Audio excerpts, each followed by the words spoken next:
Broadcasting from Studio 300 on Cal Poly's campus, you're watching Mustang News.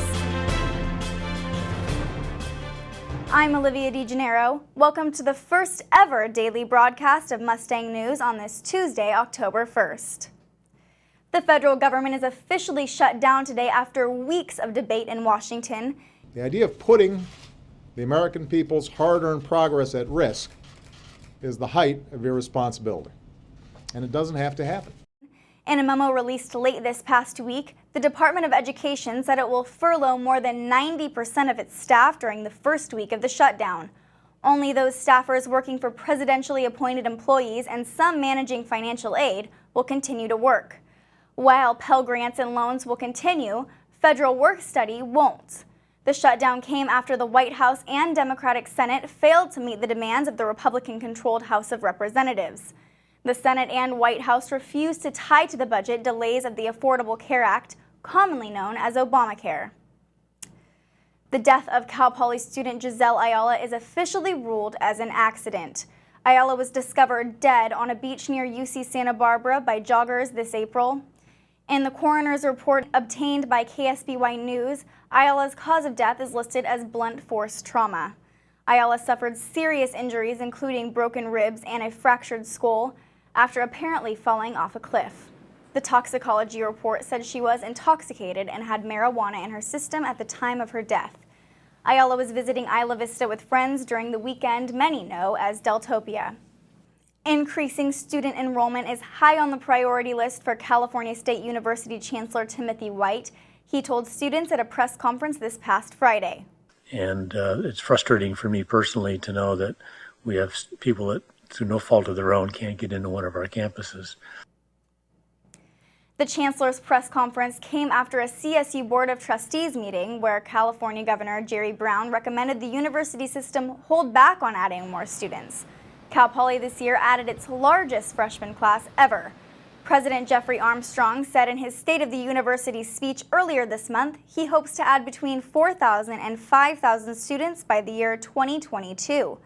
In response to a Mustang News question on public-private partnerships, White also encouraged campuses to collaborate with businesses in the state. Cal Poly is already doing this. Cal Poly canceled Friday a nationwide traveling suicide awareness program after tragedy hit campus earlier this past week. Health and Counseling Services originally planned an event called Send the Silence Packing as part of Suicide Awareness Month. It featured 1,100 backpacks to represent the number of college students who commit suicide each year.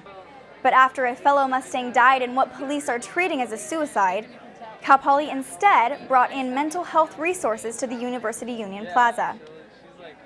We decided that the display of the backpacks could be very powerful, and too powerful really given our current campus sensitivity and awareness.